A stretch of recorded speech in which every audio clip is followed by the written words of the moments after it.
So the first brief is on the performance audit report on management of Odisha bearing mineral bearing 31st March 2022.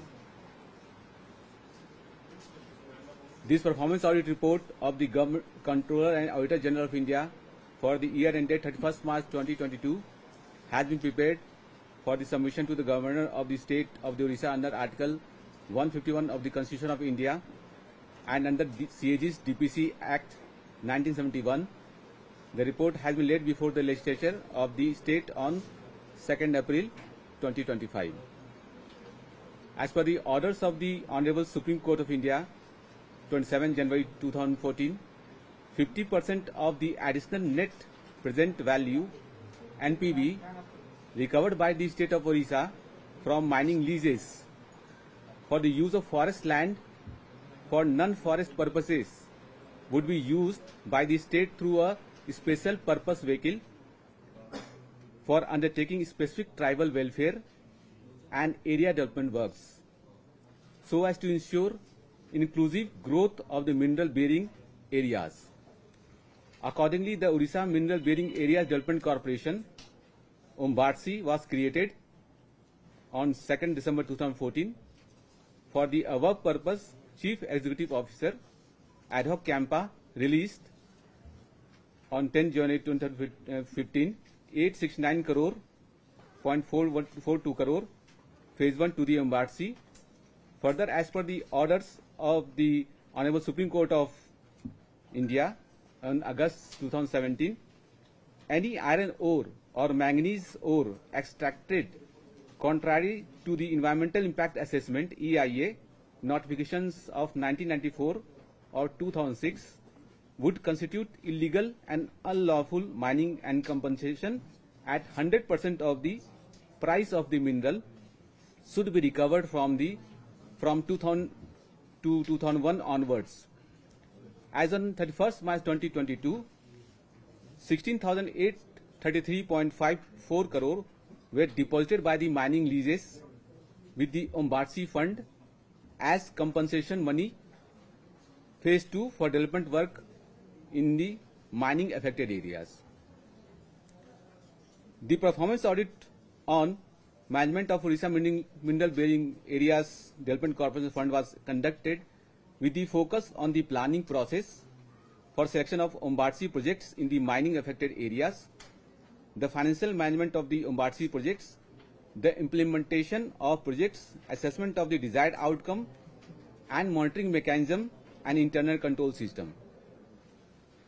So in the planning part, the Honorable Supreme Court of India, in its judgment, which is para 215, directed that on 2nd August 2017, that the SPV of OMBARC would undertake specific tribal welfare and area development works so as to ensure inclusive growth of the mineral bearing areas while taking up such projects works. A bottom-up planning and participatory approach was to be followed. The project monitoring unit of OMBARC submitted June 2020 the prospective plan containing the self-help proposals for the next 10 years. However, this plan had not been approved by the OMBARC as of April 2023 for implementation, which is there in para 2.2.1. You can see the details. The Central Empowered Committee, in its report dated 17 January 2018, recommended collection of compensation amounts from mining leaseholders who had violated the FC Act and or the EC environmental clearance. However, the Steel and Mines Department had not taken any effective steps to recover the amount of rupees 3,966.34 crore with interest due as compensation from the defaulting mining leases, although 6 years had been elapsed as of January 2023. This is given in paragraph 2.3.3. As per para 215 of the judgment of August 2017 of the Honorable Supreme Court, the Board of Directors was responsible for receiving grants, funds at their custody, as also for approving the annual budget estimates and sanction expenditure within the limits of the budget.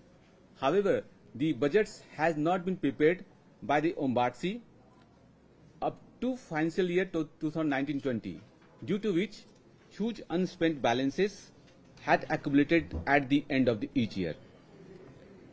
The Ombudsman had not reviewed the money that remained unspent with PIS, project implementing agencies, due to which the actual unspent money parked with them as well as the interest earned and refunded could not be ascertained by audit. No such review report was forwarded to Planning and Governance Department every year, although this was stipulated in the relevant guidelines of the Finance Department. Then we are coming to some sectors of the various themes. We have audited 5 sectors. So first is drinking water supply sector. There actually we see no feasibility study has been done by the department for 27 small pipe water supply projects covering 49 villages before submitting project proposals. As a result, after incurring expenditure of rupees 1.73 crore, the works had been stopped midway due to non-available of resources, which had led to the loss of Ombudsman funds. Further, it was noticed that no projects had been approved for 12 villages of the Angul districts and 15 villages of the Koraput districts. Thus, 27 mining affected villages of 2 districts had been deprived of clean drinking water, though piped water supply projects through water pipelines projects. In phase 1, 34 small projects had been covered, 50 villages which were also part of 8 mega pipe water supply projects undertaken under phase 2 of the compensation fund. Audit conducted joint fiscal verification with the representative of superintending engineer, rural water supply and sanitation of 86 households of 5 villages, and noticed that 2 functional household tap connections had been provided to each household. Means that one for small project and another from mega pipe water supply. Thus, there was overlapping of villages under small PWS projects out of ad hoc Kampa fund and mega PWS projects out of compensation fund in Quencher, which rendered expenditure of rupees 12.45 crore avoidable, as these funds could have been gainfully utilized for other mining affected villages. In the Bhuvan block under the Dhenkal district, the selection of site, preparation of DPR and survey by the contractor for intake well prior to the submission of the bid had not been done in the consultation with the villagers, stakeholders and representatives of the PRI, due to which the site was changed thrice and completion of the project was delayed by 18 months with an additional cost of rupees 6.16 crore. Similarly, frequent changes of location of the intake well at Hatadi under RWSS Anandpur resulted in avoidable extra expenditure of rupees 4.99 crore and delayed provision of the clear drinking water to 200 villages.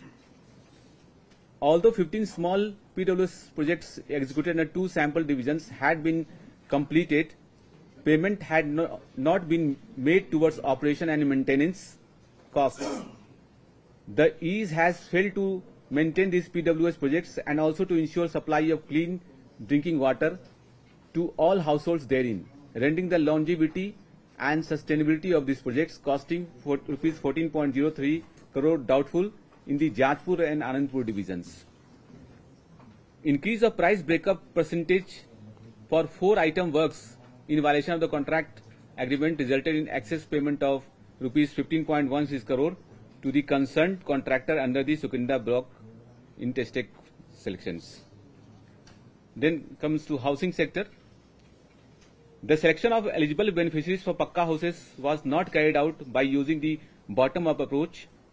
Further, the targets were set by the DRDA without obtaining ground-level data from the blocks, due to which the targets set by the PDDRDA were modified multiple times Further, an amount of rupees 13.94 crore had remained unutilized as of March 2022 under the housing sector. However, it had not been refunded to the embassy, violating the decision of BOD.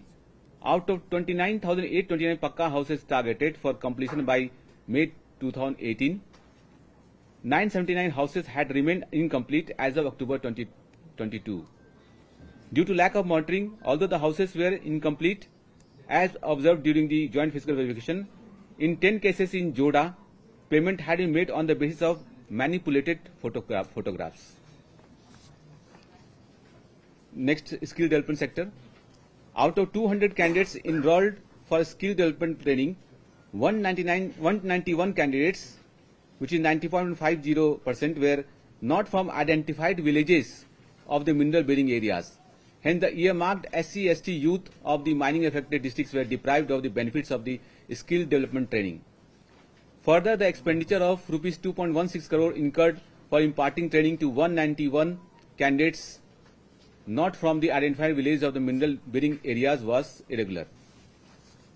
In health sector, the Oversight Authority appointed by the Honorable Supreme Court stated July 2019 the Chief District Medical Officer of the Sundargarh and Kyonjar district to upgrade the facilities of the district hospital through embassy funds, so that tribals need not come to Cuttack or Bhubaneswar for treatment. However, non-assessment of the availability of suitable land for execution, the components like establishment of modular ICU, modular operation theatre and central sterile supply department was dropped. Health and Family Welfare Department submitted a revised proposal of rupees 36.76 crore in March 2021 for additional civil works in the Mayurbhanj district, though the earlier proposal was submitted with the certificate of non-duplication given by the responsible authorities. Components worth rupees 10.49 crore had already been proposed under other schemes and were accordingly in duplication, resulting in their being dropped out at a subsequent stage. Out of total approved budget in the health sector, only rupees 229.98 crore, which is 34.90%, had been allocated to the mining blocks of 4 mining districts, with the balance being allocated for the non-mining blocks. This implied allocation of the compensation money for the health sector in the mining blocks was lower despite direct health-related effects on the local inhabitants due to illegal mining. Further, silicosis screening, which was essential for people living in the mining areas, could not be started in the 4 mining affected districts. Coming to nutrition sector, out of 1969 Anganwadi centers targeted in the 4 districts, Jajpur, Kyonjar, Mayurbhanj and Sundargarh, the construction work was completed in only 620 Anganwadi centers, which is 31.48% as of December 2022. After total 1048 model Anganwadi centers proposed for construction in Kyonjar and Sundargarh districts, only 485 Anganwadi centers, which is 34%, had been allocated to mining affected blocks, with the remaining 923, 66% of the Anganwadi centers having been allocated to non-mining affected blocks. Against the total target of construction of 3900 toilets in 4 districts, only 1488, which is 38.15%, had been completed. Further, DSWOs Kyonjar and Jajpur had not completed the construction of even a single toilet in the Anganwadi centers against the target of 1,332 toilets. Similarly, only 795 kitchens had been constructed as against the target of 2239 kitchens.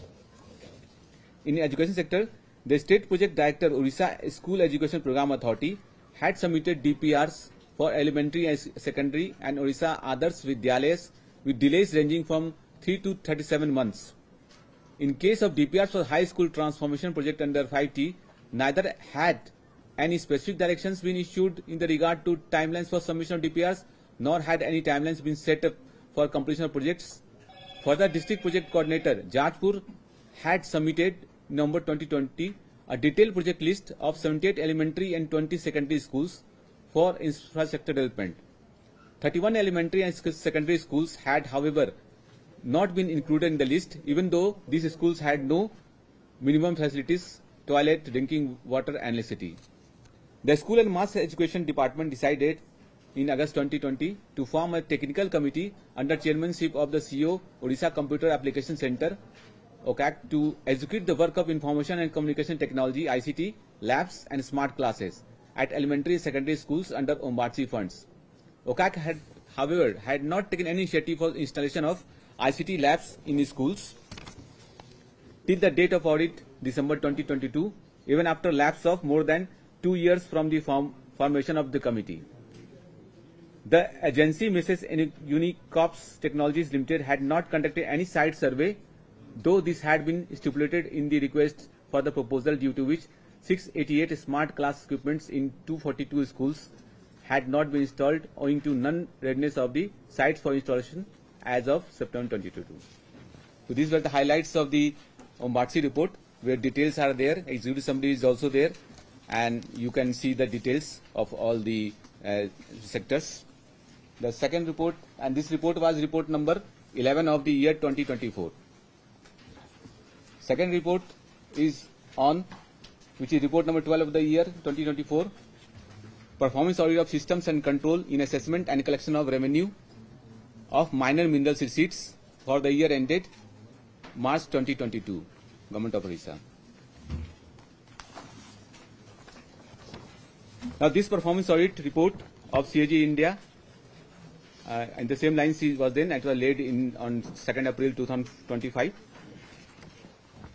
Receipts from the mining of minor minerals from a source of non-tax revenue of the state during financial years 2015 to 22, the total revenue for minor minerals was rupees 2,968.75 crore.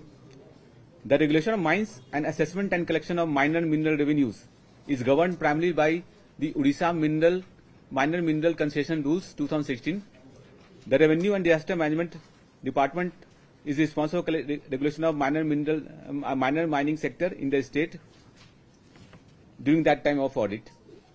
The performance audit on systems and controls in assessment and collection of the minor mineral receipts was conducted between August 2021 and September 2022. The audit covered the period 2015 to 22 with a focus on examining issues relating to the grant of mining leases, permits, licenses for extraction of minerals, reporting of mineral dispatch and sales by leaseholders, regulation of mining activities in compliance with the statutory and other provisions, assessment and collection of mining revenues, and effectiveness of internal controls and monitoring mechanisms. So during test check audit of 22 tehsils, out of the existing 520 minor mineral resources, 147 sources, which comprise 28.27%, had been operational, while 373 sources, which is 71.73%, had remained non-operational as of 31st March 2022. Audit notice irregularities in finalization of bidders in the event of early willingness of the first highest bidder, resulting in avoidable revenue loss of rupees 6.21 crore. This is given in para 2.2. In para 2.3.1, 2.3.1, then para 2.3.2, the tehsildars of those tehsils had not applied for the environment clearance immediately after approval of mining plan and before inviting bids. As a result, the bidding process could not be completed before expiry of existing lease periods, for which the sources remained non-operational and resulted in the loss of revenue of rupees 20.10 crore. In paragraph 3.2.2, the application of pre-revised rates of rents and royalties in the assessment of mineral revenue after revision by Government of Odisha under OMMC rules 2016 resulted in revenue loss of rupees 8.40 crore. Outstanding mineral dues together with interest amounting to rupees 92.28 lakhs was not realized from the leases. The lessees continued acquiring operation without execution of the lease deed and obtaining the environment clearance, for which the lessees were liable to pay rupees 4.38 crore, being the price of the mineral for the unlawful quarrying. This is given in para 3.3.1. Quarrying operations in district level committee forest land were allowed without prior approval of the central government, and there was none realization of rupees 51.69 crore towards the price of 4.77 lakh cubic meter minor minerals quarried without lawful authority. This is para 3.3.2. Then in para 3.3.5, the quarrying of minerals by lessee in excess of approved mining plan and non-verification of Y forms, which is called transit pass, by the Tahsildars resulted in the unlawful production of the stone of 80,721.40 cubic meter, for which the lessees were liable to pay rupees 33.50 crore, being in the price of the mineral. Now, the excess quantity extracted in the Dhankari block stone quarry under Dhamsala Tehsil could not be reassessed, and fresh orders could not be passed despite the High Court, Honorable High Court orders were there, which resulted in the non-recovery of mineral revenue. Non-adoption of system of taking measurements of sources before commencement of quarrying and after closure of the lease periods resulted in the theft of the 8.50 lakh cubic meter of black stone and loss of mineral revenue of 98.30 crore. This is given in the para 3.3.1.11. Then incorporation of provisions in the Odisha Minor Mineral Creation Rules 2016 for deductions of royalty without other charges from the bills of contractors in the event of non-production of transit pass in support of procurement of minor minerals from authorized sources agencies resulting in leakage of mineral revenue of rupees 864.45 crore. This is given para 3.5. Audit also observed non-adoption of satellite-based monitoring of mining activities through the Odisha Space Application Center, tardy implementation of scheme of prevention of theft of minor minerals and eviction activities, and weak and ineffective inspection and monitoring mechanism for preventing illegal quarrying and theft of minor minerals in the state.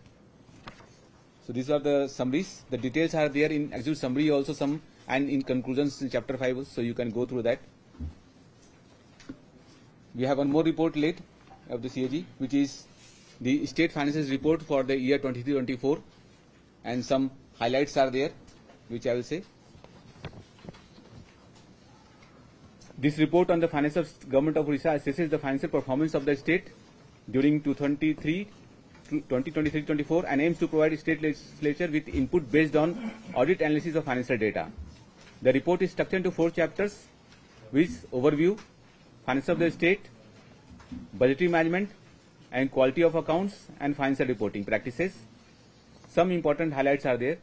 The GSDP of the state, GSDP in the financial 23-24 at current prices was rupees 8,53,524 crore. At current prices, grew at compounded annual growth of 12.26% from 5,36,502 crore in financial year 2019-22, 8,53,524 crore in financial year 23-24. There was 12.37% growth in the GSDP over the financial year 22-23. The state recorded a revenue surplus of rupees 30,761 crore and fiscal deficit of 14.743 crore during financial year 23-24. The revenue surplus increased from 19,456 crore to 30,760 crore, resting 58.11 increase over financial year 2022-23. While fiscal deficit decreased by 3.13% from 15,219 crore in 2023 to 14,743 crore in financial 2024. The total revenue receipts of the state increased by rupees 29,131 crore from 1,50,460 crore in the year 2022-23 to 1,79,593 crore in 2023-24. Of this, state-owned tax revenue was rupees 54,427 crore, which is 30.31%, while non-tax revenue stood at 53,011 crore, which is 29.52%. The state shares in unit taxes and duties amounted to 51,144 crore, 28.47%, and grants net from Government of India was 21,011 crore, which is 11.70%.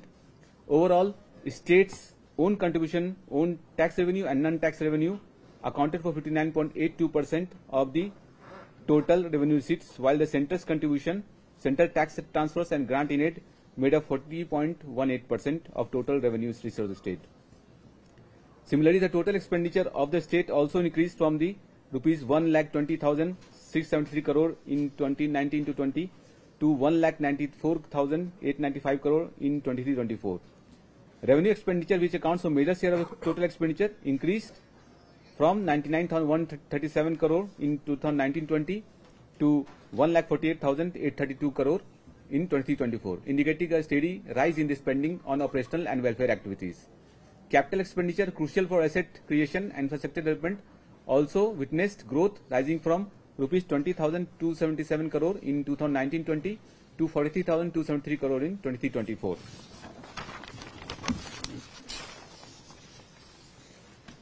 Committee expenditure on interest payments, salaries and pensions was 36% of the revenue expenditure during financial year 2024.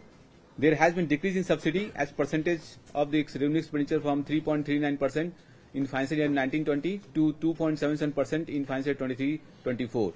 However, the absolute value of subsidies increased from rupees 3,366 crore to in 1920 to 4,123 crore in 2024.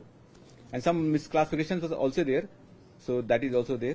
You can see debt profile is also there, with total outstanding liabilities as on March 31st, 2024 was 1,20,837 crore, which was 14.39% of the GSDP.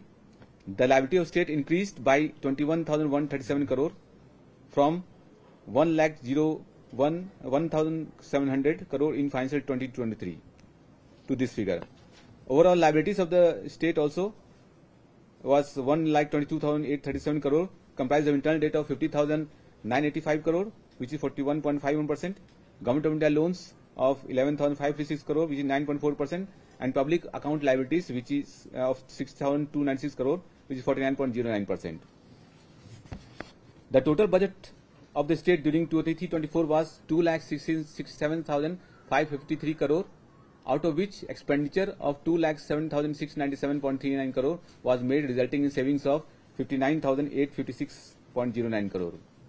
The Department Planning and Convergence 31.08% and Disaster Management, which is 32.0%, were among the department where utilization of funds was less than 50%.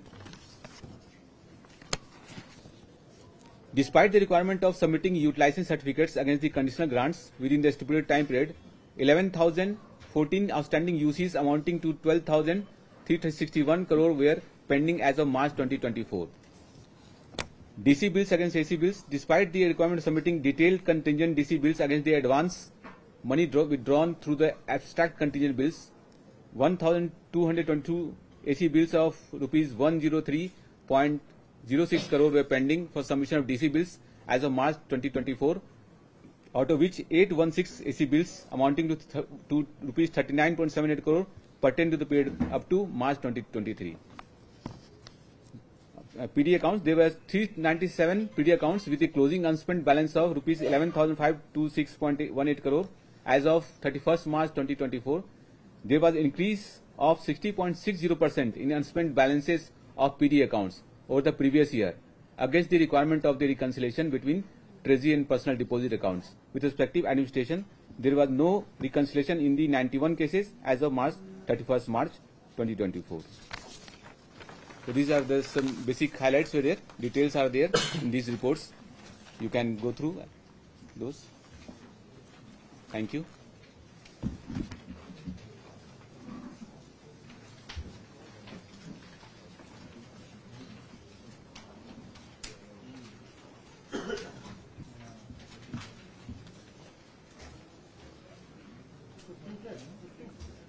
Thank you. Anything clarification you want? You can.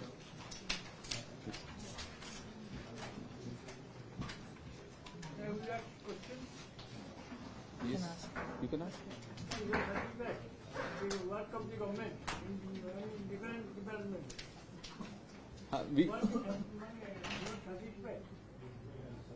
We do the audit as per our audit plan, and we test check various projects. Okay, so we have both roles. We certify, we see the accounts also, and we certify it also. We also see expenditure. We also see receipts. So we see that, and whatever on test check audits, whatever we find, we report in the CAG reports. The issues which are instances are there where corrective actions and those things are there. Some issues are there which we highlight. You are satisfied to whom those are given by the government and roads. These things we have given. Our observations of the report is mentioned in the report. So that is the say we can say that. There in report, everything.